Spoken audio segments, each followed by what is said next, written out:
सुनो, छोटे प्रश्न क्या बन रहे हैं यहाँ पर। अभी हमने यही तो पढ़ा था, हमने पढ़ा प्रथम विश्व युद्ध। कौन सा युद्ध? कब से कब तक? 1974 से 1918। इनके बीच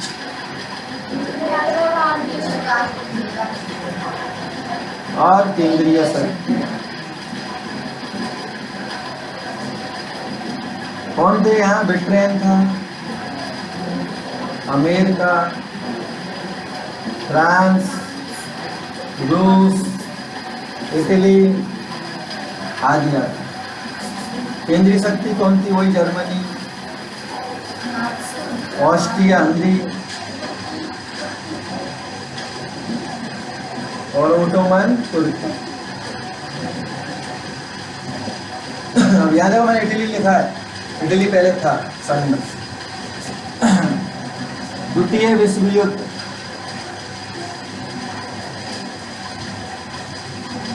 1939 से 1943 तक चलता है। 6 साल हो गए ना। कौन थे? किनके बीच? वही मित्र राष्ट्र और धुरी राष्ट्र।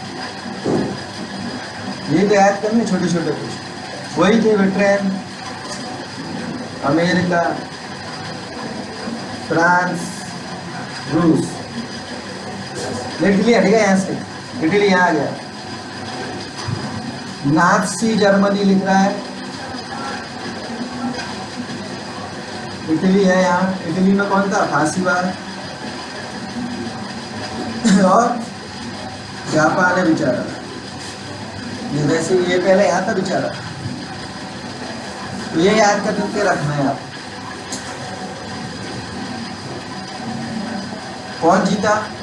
ये जीते, ये हार गए, ये हार गए, ये जीत गए।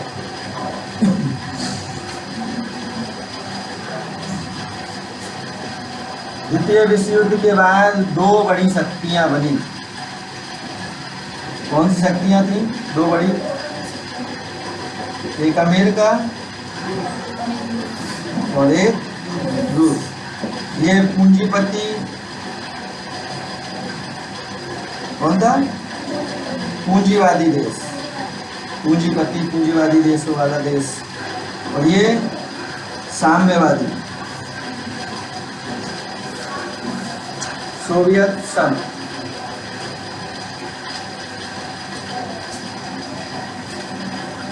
तो ये हो गया क्या अपन का प्रश्न।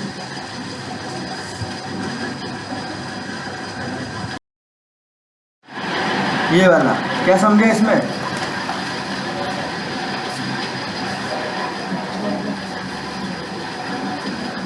हमने पढ़ा है कि पूर्ण रोजगार चाहिए।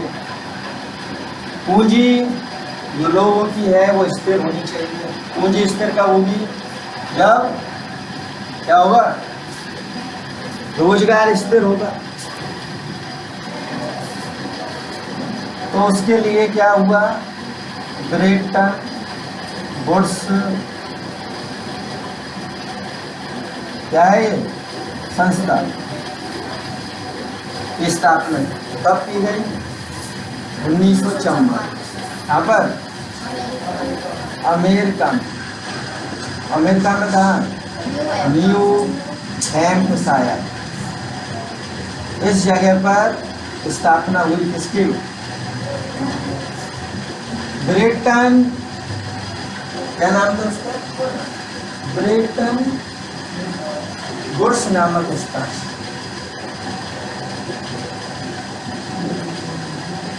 ये ध्यान रखना, ये छोटा प्रश्न भी है, बड़ा।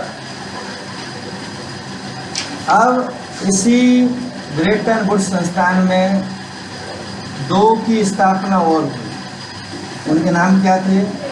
एक है विश्व बैंक,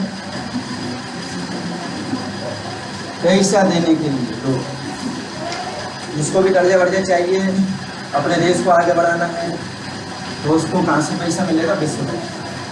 और दूसरा है अंतर्राष्ट्रीय मुद्रा कोष। अंतर्राष्ट्रीय मुद्रा कोष।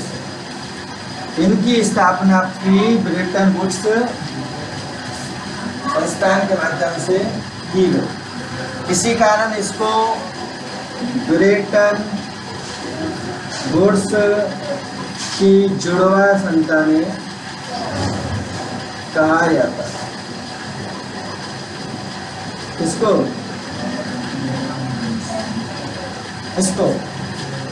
ब्रिटेन वुड्स संस्थान को, इसकी जुड़वा संतान किसको कहते हैं? विश्व बैंक और अंतर्राष्ट्रीय मुद्रा कोष। स्थापना 1944 अमेरिका के न्यूहैम्पशायर ब्रिटेन वुड्स स्थान पर। समझ गए? ये याद करके रखना है आपको। ये दोनों पैराग्राफ याद करने हैं। अब है प्रारंभिक युद्धोत्तर वर्ष। कहने का मतलब जब युद्ध खत्म हो गया उसके बाद के पहले के कुछ वर्ष, मतलब 60, 70, 80 के दशक, उनकी बात है।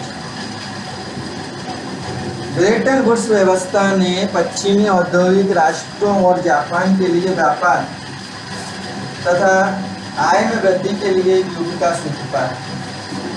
50 से 70 तक विश्व व्यापार की विकास दर सालाना 8% से ज़्यादा है। वैश्विक आय में 5% की वृद्धि हुई। विकास दर भी स्थिर रही, उतार चढ़ाव नहीं आए। बेरोजगारी 5% से कम रही और तकनीक और उद्योग का प्रसार हुआ। विकासशील देश विकसित देशों के बराबर पहुंचने की जी तोड़ कोशिश करने लगे। क्या होता है ये विकासशील देश और विकसित देश? विकसित और विकासशील में क्या अंतर है?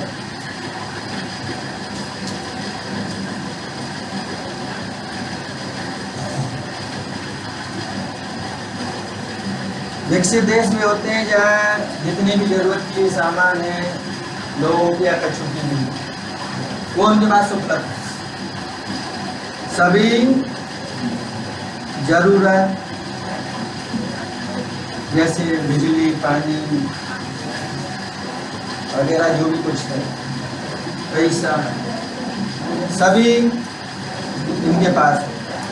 लेकिन इनके पास क्या है? अभी भी इनकी कमी चल रही है। अभी भी हर गाँव में बिजली नहीं पहुंची, हर गाँव में नल नहीं पहुंचे। तो वो बहुत सारी चीज़ें हैं जिसकी वजह से क्या है विकासशील। तो ये भी क्या करने लगे? जी तोड़ मेहनत करने कि हमें आगे बढ़ना। लेकिन इंडिया ने ऐसा नहीं करा। इंडिया ने पहले अपने आप को मजबूत करने की कोशिश करी। कब तक करा? 1993 तक। 1993 तक हमने विदेशी कंपनियों को भारत में नहीं आने। क्यों नहीं आने दिया?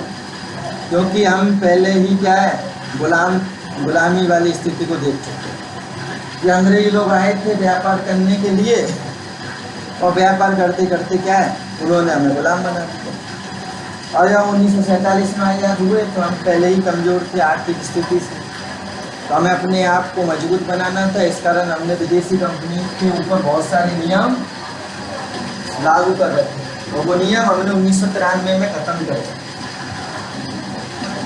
तब नहीं जाकर हमारे यहाँ पर विदेशी कंपनियाँ आई और क्या बनाने लगी? अपना उद्योग स्थापित करने लगी।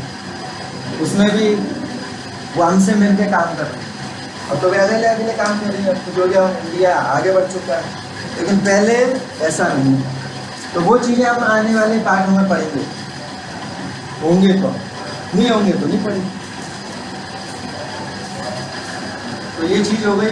युद्धोत्तर के कुछ साल कितने प्रतिशत बेरोजगारी रही, कितने प्रतिशत रोजगार रहा?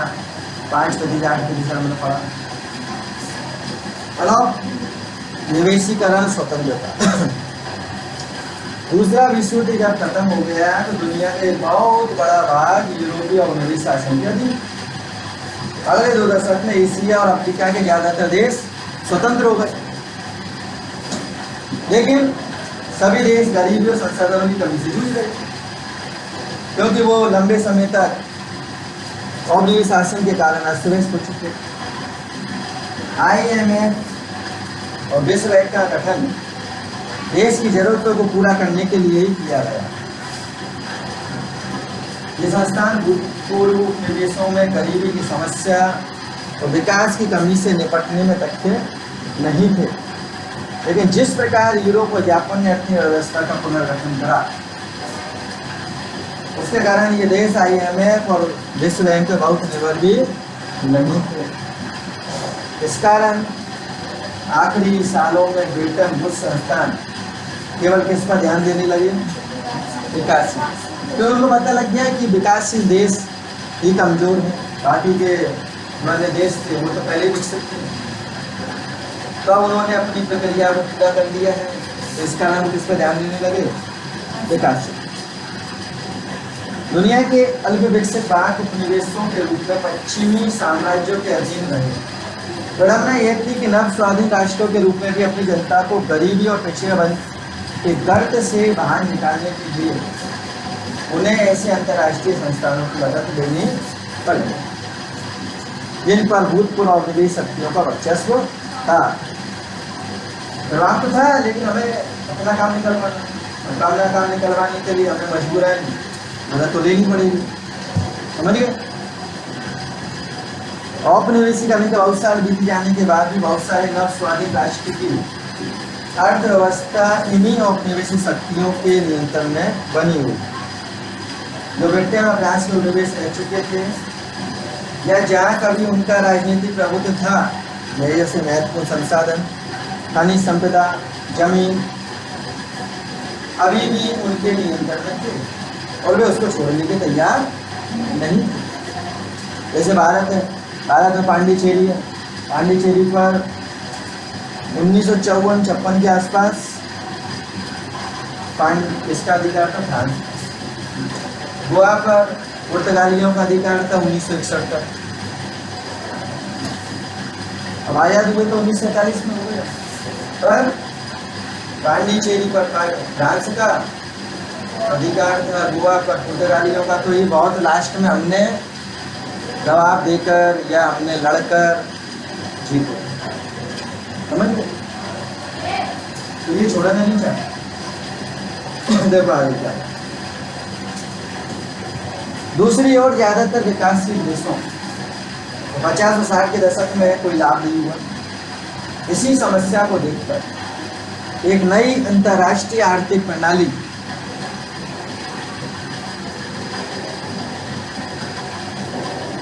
के लिए आवाज उठाई और समूह 77 के रूप में संगठित हो गए। NIEO से उनका आशय एक ऐसी व्यवस्था से था जिसमें उन्हें अपने संसाधनों पर सही मायने में नियंत्रण मिल सके और जिसमें उन्हें विकास की अधिक सहायता मिल सके और कच्चे माल के सही दाम मिल सके और विकसित देशों के बाजारों में वो अपने मालों को बेहतर तरीके से बेच सके। इसको अंडरलाइन पूरा लगा लेना इसको।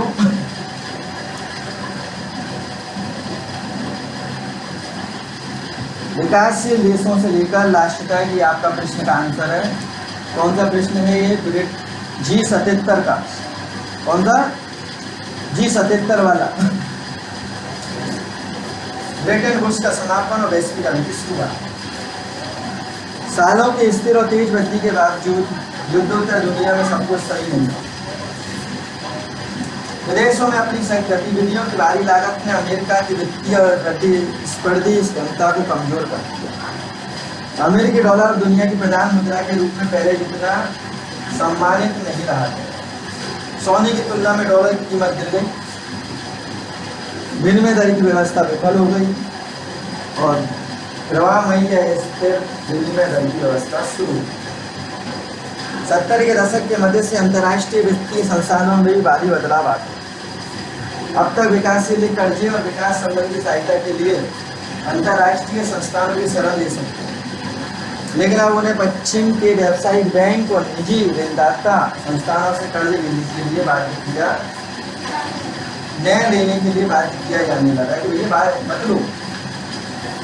विकासशील विश्व में समय समय पर कर्ज संकट पैदा होने लगे, जिसके कारण आय में गिरावट आ गई, दरें भी बढ़ने लगी। अफ्रीका और लैटिन अमेरिका में ज़्यादा दिखाई दी। औद्योगिक विश्व भी बेरोजगारी की समस्या में फंसने लगा। 70 के दशक के मध्य बेरोजगारी फिर बढ़ गई और 90 के दशक के प्रारंभिक वर्षों तक काफी बेरोजगारी। चीन 1949 की क्रांति के बाद विश्व व्यवस्था से अलग थलग था, परंतु चीन में नई आर्थिक नीति और सोवियत केंद्र के विक्राम और पूर्वी यूरोप में सोवियत शैली की व्यवस्था समाप्त हो जाने के पश्चात कुछ बहुत सारे देश दोबारा विश्व व्यवस्था का अंग बने। चीन जैसे देशों में वेतन को लाकर भूख से कम थे, फसलों विश्व बाजारों पर अपना प्रयोग कायम करने के लिए प्रतिस्पर्धा कर रही विदेशी बहुराष्ट्रीय कंपनी ने वहाँ जमकर निवेश करना शुरू किया। क्या आपने इस बात पर ध्यान दिया कि हमारे ज़्यादातर टेलीविज़न, मोबाइल फोन, खिलौने चीन में बने होते हैं? क्या वहाँ के जैसे ही लगते हैं? ऐसा क्यों? क्योंकि वहाँ सब कुछ है उनके पास, जो चीज़ चाहिए बनाने के लिए वो चीज़ है, तो उसको बना लेते हैं और सस्ता पड़ता है तो आपको बेच देते हैं। और आप लोगों को क्या चाहिए होता है? सस्ता सामान, तो चाइना का लीजिए, तो चाइना क्या है, ये सब जो भी कुछ दिख रहा है यहाँ सब चाइना वाले आए। खिलौने सबसे ज़्यादा मिलेंगे चाइना वाले, है ना? फ्रिज वगैरह, इलेक्ट्रॉनिक आइटम सब चाइना। क्यों है? क्योंकि वहाँ पर अल्प लागत अर्थव्यवस्था है और वहाँ कम वेतनों का नतीजा है। उद्योग कम वेतन वाले देशों में ले जाने से वैश्विक व्यापार और पूंजी प्रभाव पर असर पड़ता है। बात क्या समझ में आई? ऐसे क्या अभी बड़ी कंपनी ये पार्ट आपका खत्म हो चुका है ना? तो ये तो हो गया G77 वाला प्रश्न का आंसर।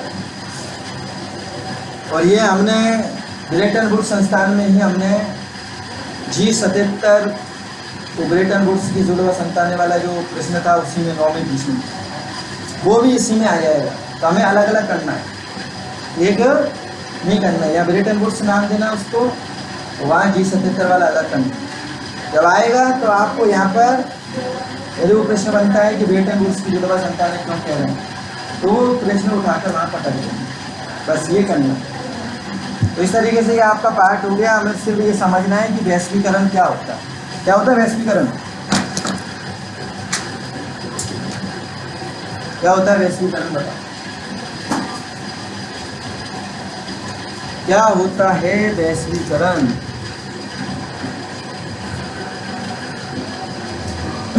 देखो वैश्वीकरण क्या होता है, दूसरे देश की कंपनियां आती हैं, जैसे इंडिया समझ लो, यहाँ दूसरे देश की कंपनियां आएंगी।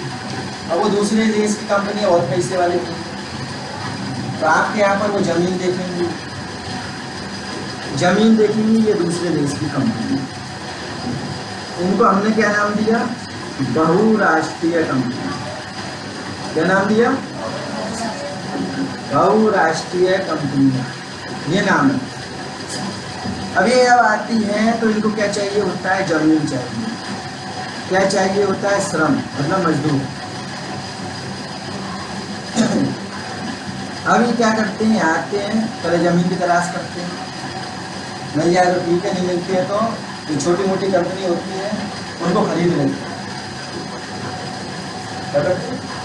खरीद लो, कह देते हैं कि भैया या तो हमारे से मिलकर काम, नहीं तो देख लो। अभी वहाँ से आए हैं, अब आपको पता है कि हर एक देश में क्या है, पैसे की जरूरत पड़ती है, और हमारे जैसे इंडिया जैसे देश में तो पैसा बहुत कम ले रहे हैं, कम लेते हैं। अभी क्या करते हैं? जो मजदूर होते हैं, श्रम, जो मजदूर हैं, मतलब अपन जैसे लोग कंपनी में काम करने वाले कितने ले रहे हैं? 15,000 20,000, महीने की 15-20,000 30,000 मुश्किल से। ऐसे उसमें मतलब कितने दे रहे हैं? 10,000। धीरे धीरे पे बढ़ा देते हैं, 15 कर देते हैं, 20 कर देते हैं, जब उनके यहाँ जाओगे ना आप काम करने के लिए उन देशों में, तो वहाँ वो 80,000 रुपये मिलते हैं महीने के। और हमें कितने दे रहे हैं? 20,000। तो फायदा किसको हो रहा है? कंपनी को फायदा हो रहा है। किसको हो रहा है? कंपनी। मतलब यहाँ की कंपनी वाले भी हमको पैसा नहीं दे रहे, इंडिया की और जो विदेशों से मैं यहाँ पर आ रही है कंपनी है वो भी हमें क्या नहीं दे रही? पैसा नहीं दे रही। तो फायदा वे खूब ले रही बहुराष्ट्रीय का। और सॉफ्टवेयर इंजीनियर है उसको भी से 50,000 रुपये 60,000 रुपये देते हैं यहाँ पर इंडिया में। लेकिन वहाँ जाओगे तो वहाँ उनका पैकेज बहुत ज़्यादा होगा, 50 लाख के करीब साल भर का, 50 लाख। सॉफ्टवेयर इंजीनियर की बात कर रहा हूँ। यहाँ डॉक्टर को कितने दे रहे हैं? 60-70,000 रुपये। वहाँ डॉक्टर को 1 करोड़ 2 करोड़ 5 करोड़ का पैकेज आ जाओ हमारे यहाँ। तो जो यहाँ कीमत है वो कम है और वहाँ ज़्यादा। ये बहुराष्ट्रीय कंपनी यही करती है, कम वेतन देती हैं और अपना मुनाफा कमा लेती है। अब ये यदि आपकी में है